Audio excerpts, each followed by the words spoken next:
Hi, my name is Rod Seib, and I'm the Peer Support and Public Education Coordinator for the Canadian Mental Health Association in Swan River, serving the Manitoba, Parkland, and the PAW regions. The Canadian Mental Health Association provides advocacy programs and resources that help prevent mental health problems and illnesses, support recovery and resilience, and enable all Canadians to flourish and thrive. It costs approximately $330 annually for each Canadian to have access to community health resources. Ride, Don't Hide and Spirit Week is a call to action. Please consider raising $330 to get one more person in Manitoba the help they need. Yoga is something that is great for mental health because it helps strengthen that body-mind connection, and so is beneficial not only for physical health, but for mental health and well-being as well. If you agree, please consider donating to CMHA. Even $33 will go a long way to helping us reach our province-wide goal of $140,000. Please visit ridedon'thide.com/Manitoba to make your donation today. Thank you. Welcome, I'm Corinna from Yoga with Corinna, and I am honored to partner with Swan River's CMHA branch to bring you a wall yin yoga class. A few props you might want to have handy for yourself is if you have a yoga belt. If it buckles on the end, you'll want to have it closed off at the longest length. If you don't have a yoga belt, any belt, a housecoat belt, one from around your waist, just a little something, we only use it once. A couple yoga blocks. If you don't have yoga blocks, thick books, pillows, blankets. If you do have a hard time getting down onto the floor, then by all means, I've done this practice on my bed. If it's up against a wall or you have a high headboard, sit down on your bed and join along with me. So we're going to start with,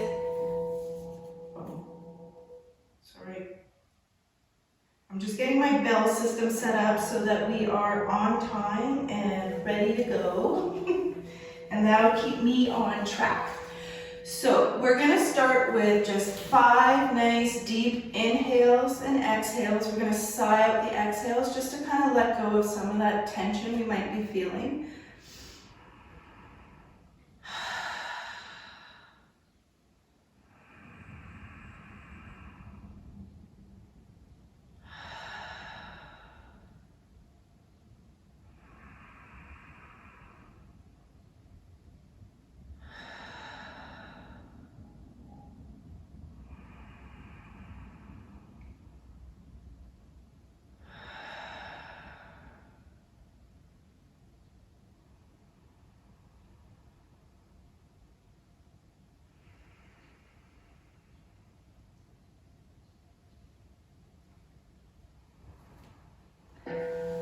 As I mentioned, we are going to be using the wall quite a bit. So just make sure your props are handy and just to the side. The easiest way to get into legs up the wall is to come and lay down right on the wall. If you have a yoga mat, you're going to be right on the edge of your yoga mat. Have your bum against the wall, the feet against the wall, and you're just going to lay down into fetal position. And if you need to scooch a little after you get down to fetal, that's okay. And then you're just going to literally roll onto your back and bring your legs up against the wall. If your bum is not right against the wall, then you can try to press your feet in and just kind of scooch a little closer. If it doesn't get all the way to the wall, that's okay too. With our legs up in the wall, we refer to this as caterpillar, which is going to be a rebound posture between poses. And it's where we come to relax and just allow the body to absorb the position we were just exiting and just doing. If we want to allow some opening through the chest, then we just want to lay with our arms straight out to the sides. We can also just place them wherever is comfortable, along the sides, low ribs, whatever feels good to you. And we're just going to focus and bring our awareness to our breath. Inhaling, bringing in space and lightness, and our exhales, letting go. Yin is a practice that focuses on getting deep into our connective tissues. So the objective of each posture is actually to create some positive stress on the connective tissues. So you are going to want to move into a position just to the very point where you feel a dull ache, that first twinge of discomfort, and that is where you want to stay and marinate. Each pose will be held for approximately 2 minutes. I will guide you into it verbally, and then I will allow for silence for you to just kind of marinate in that posture and allow things to kind of let go and release. So our first posture is going to be butterfly pose. So with butterfly, we just bring the soles of our feet to touch. We allow the knees to bend, and we allow the heels to come down the wall towards our groin. You only go as deep as you feel that first twinge of discomfort. So if this is as far as you get, that's your butterfly, and that is perfectly fine. Once you feel that first twinge of discomfort, that is where you marinate for the next 2 minutes, just focusing on your inhales and your exhales.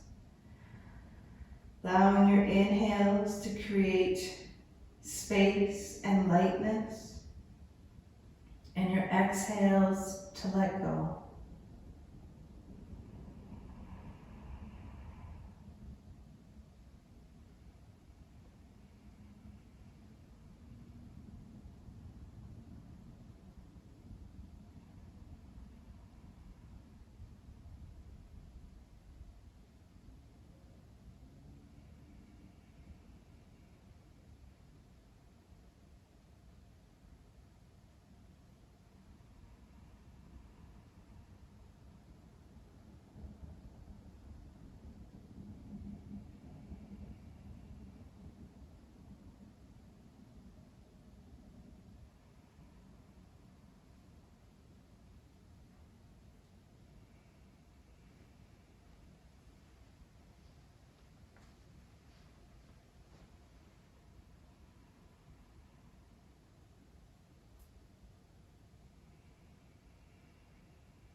If you start to feel like you can't be in the posture, the pose any longer, you just want to ease up a little on that posture, but try to remain in the butterfly or whichever pose we're doing as long as the cues are guided to.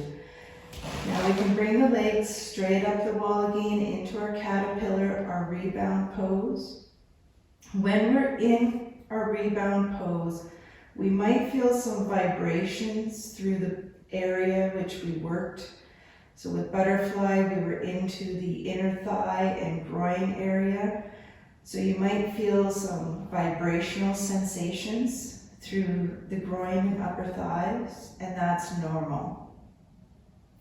If you don't feel them, that's okay too.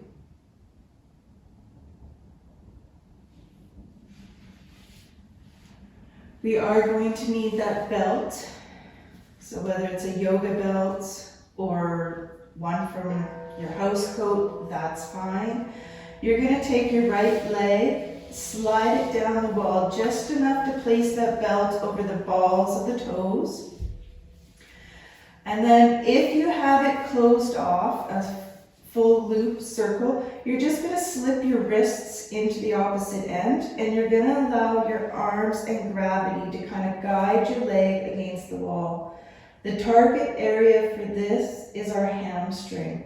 So as soon as you start to feel a little discomfort through that hamstring as it begins to stretch, that is where you're going to remain and marinate with that for the next 2 minutes. So again, you do you. You only bring that leg off the wall as far as you can. If you don't have a belt that loops, you can simply hold each end in your hands and allow the elbows to kind of drop out. You want to leave the shoulders and the arms relaxed. And again, just allow that gravity to help draw that leg away from the wall. And then just marinate where you feel just the cusp of discomfort or a dull ache. Bring your awareness back to your breath. The inhales creating space and lightness, and our exhales letting go.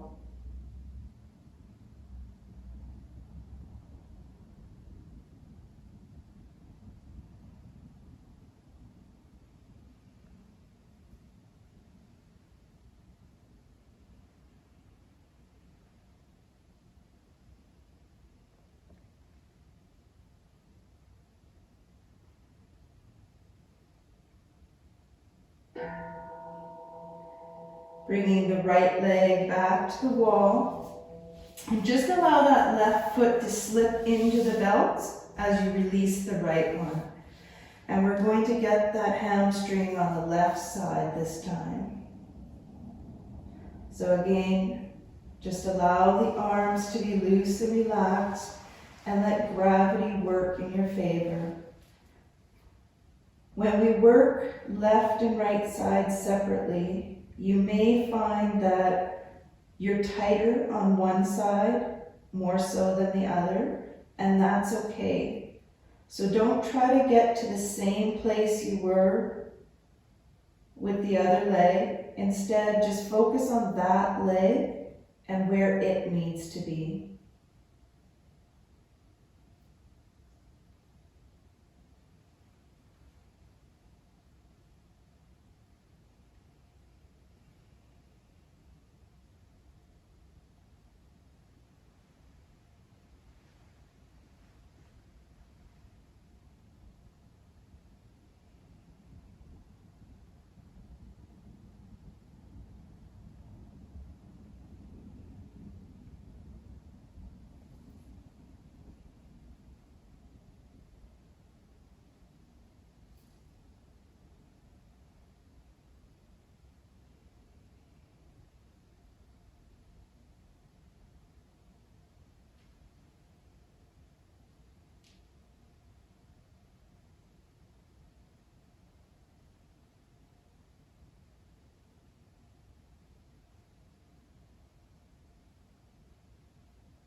Bringing your left leg back to the wall. We can release the belt from our foot and just set it off to the side.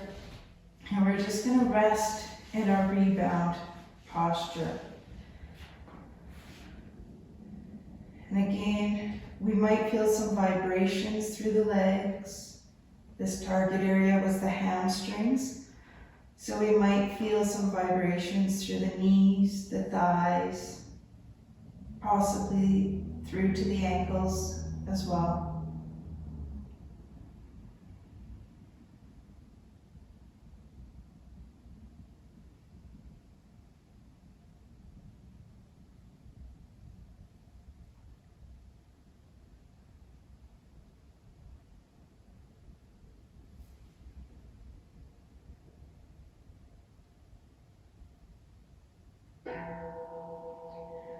Our next posture is straddle or dragonfly. You simply allow the legs to open as wide as they can. You do need some wall space for this one. However, if you're already starting to feel a dull ache or a pull through the inner thighs or the outer thighs at this position, this is your stopping point. Hang out here and marinate. Don't necessarily try to match exactly what I'm doing or what you see. You do you, and you listen to your body. And when you first feel that dull ache, that edge of sensation, that's where you want to hang out and marinate. Bringing that awareness back to your breath. Inhales, creating space and lightness, and our exhales, letting go. With this particular posture, if you do start to feel like gravity is trying to pull the legs open wider than you're ready for, that's where those blocks, books, or pillows can really come in handy. And you can just kind of prop them up underneath the thigh at whatever height you need to help keep that thigh in a resting position just at the point where you feel that dull ache. So using as many pillows, books, whatever you have handy or need, that's what those blocks or props are for.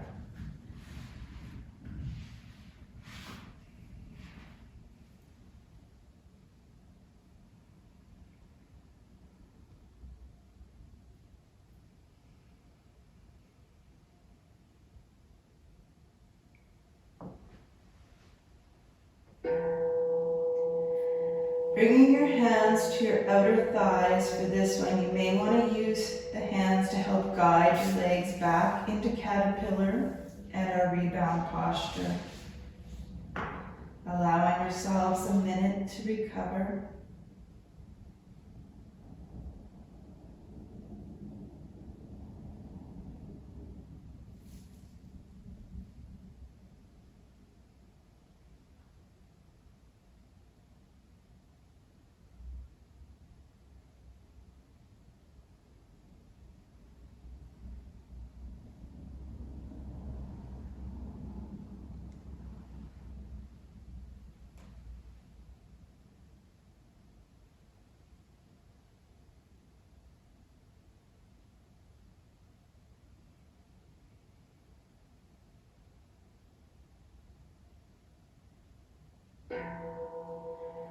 Our next posture is going to target the glutes. So we want to lift the right foot off the wall, cross the ankle over the left leg.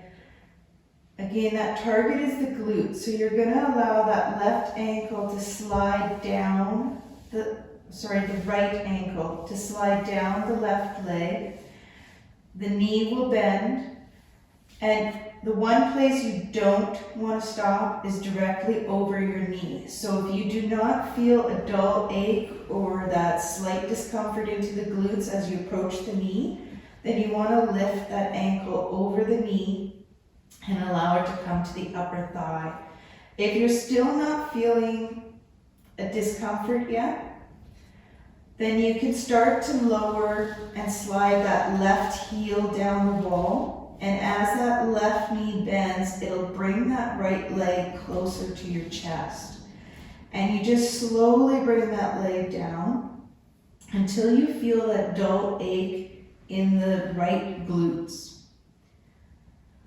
Our hips and our low back, it's a very complex muscle, tendon, and tissue and bone structure.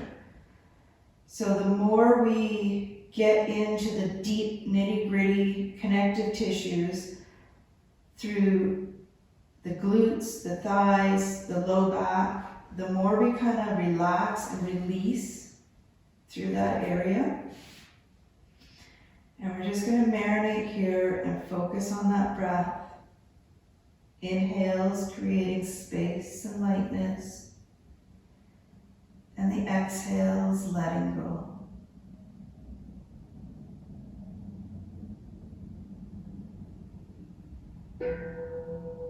Slowly allow that left leg to extend first if it is bent, and then bring the right leg back to the wall. We're now going to switch sides, so we cross the left ankle over the right leg, allow it to slowly slide up towards the knee. Remember, as soon as you feel discomfort or dull ache in the glutes, that is your stopping and marinating point. If you're not feeling that dull ache by the time you reach the knee, just lift the left ankle up and onto the upper thigh of the right leg. If that still doesn't create that dull ache, then allow that right heel to slowly move down the wall. That brings that left leg in towards the chest. And at that point, you feel that just the beginning of a stretch in the glutes, that's where you want to hang out and marinate.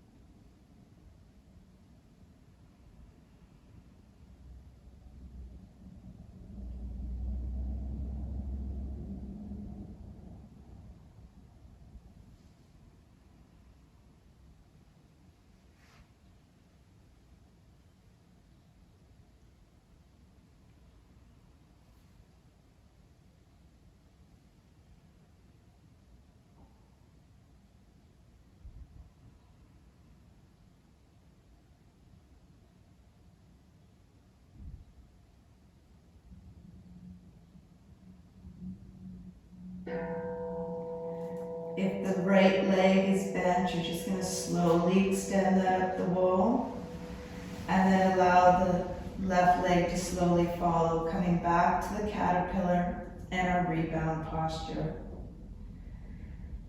This legs up the wall sequence is one of my all-time favorites.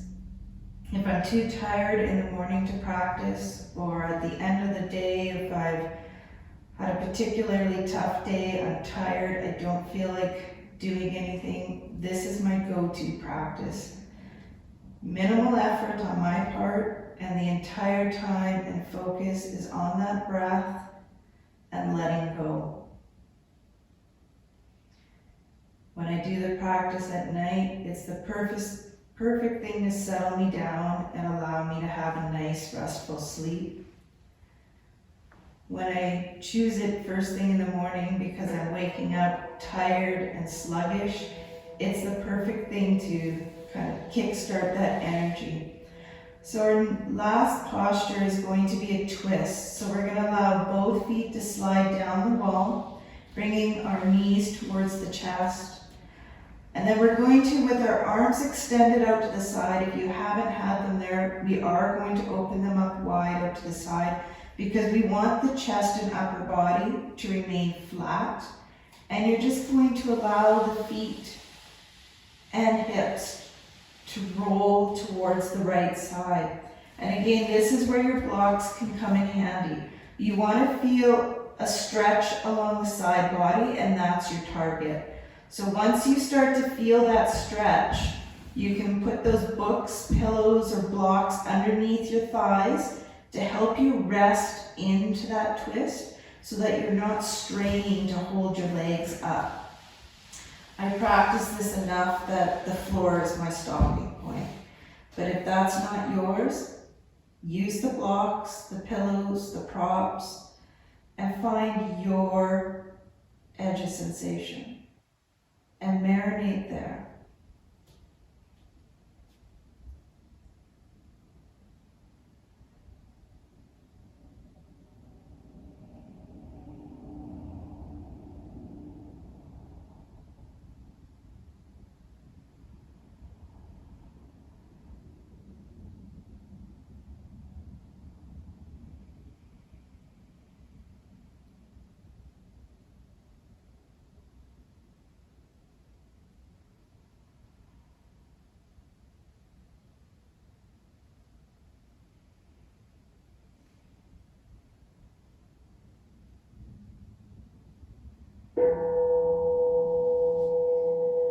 And then we're going to roll back to center, and we're going to take that twist onto the left side. So again, allow the feet, the knees, the hips to all roll to the left. And I'm kind of down that because it might be a better camera angle here. If you don't get all the way to the floor, that's fine. Just prop those pillows up underneath the thighs to give you that support to allow you to rest into that twist so that you're not straining to hold your legs in place. and then you can just relax there and marinate. So again, our target zone here is for a nice stretch along the side body. I find depending on how my day went, I might feel that stretch more towards the hips and the lower torso. And if I was out doing yard work and a lot of upper body use, I might feel it more along the rib cage and the upper spine area.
From here, we're going to roll all the way onto our left side.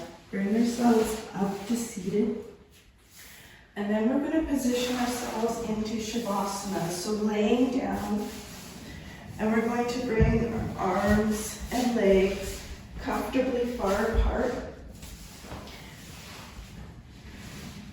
And if you have objects kind of touching the hands or the fingers, you might want to just slide them out of the way so you can just fully relax and let go. So bringing our awareness back to the breath. Deep inhale and sighing out the exhale.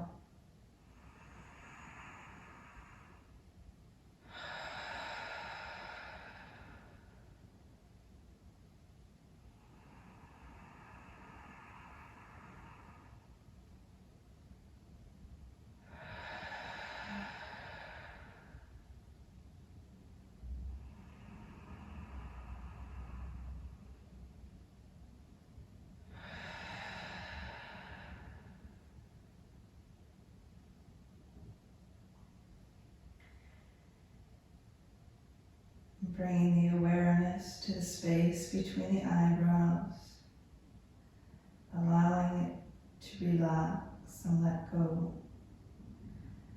We often don't realize how much time we spend furrowing our eyebrows together in thought, in worry.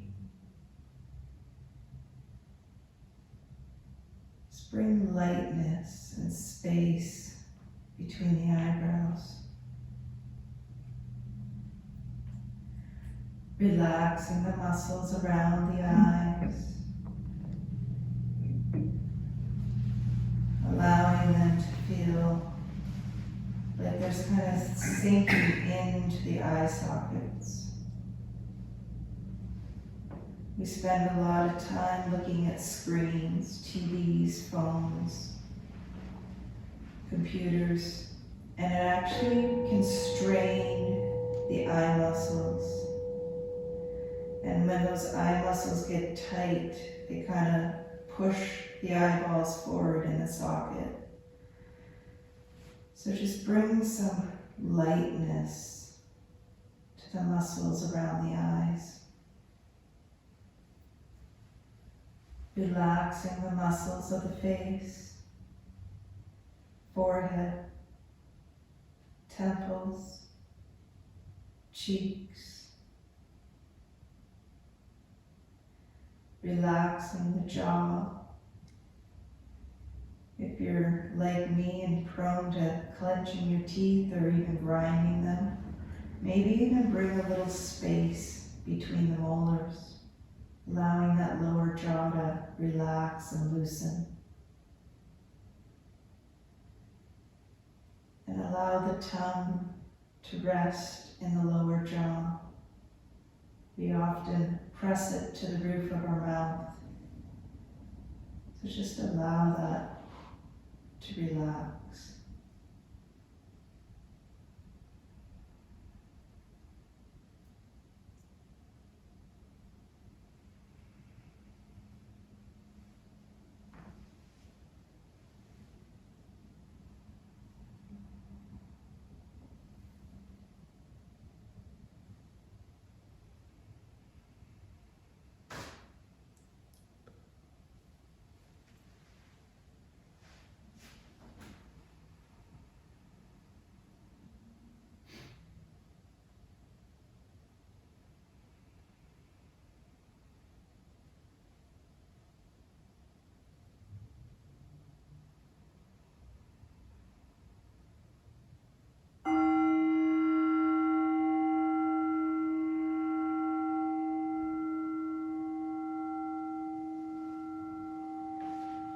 Slowly bring awareness back to your breath. Wiggling your fingers and your toes. Moving your wrists and your ankles. And if you have the room for it, stretch your arms over your head and just allow for that full body stretch. And then bring your knees into the chest and just roll from side to side. And coming all the way onto your side into that fetal position. And just rest here for a couple breaths.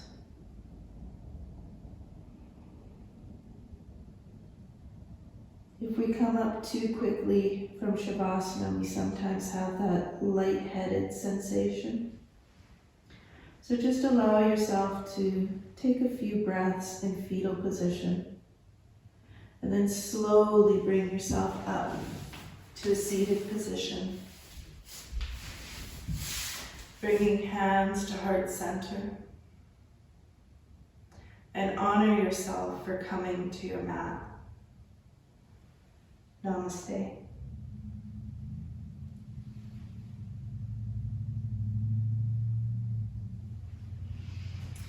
Thank you for allowing me this opportunity to guide you through this practice. We all have our own stories. I am recovering from a fire in my home, and once I get that dealt with, I do hope to bring some online yoga classes. My website is www.yogawithcorinna.ca. So if you're interested, please follow me on my website. I have a Facebook page, Instagram, and as soon as I'm up and running with those online classes, I am more than happy to have you join me and take in some further therapeutic yoga. I do specialize in critical alignment therapy, yin, and nidra. My focus is predominantly all therapeutic, and that just kind of giving back to ourselves and honoring ourselves. Thank you.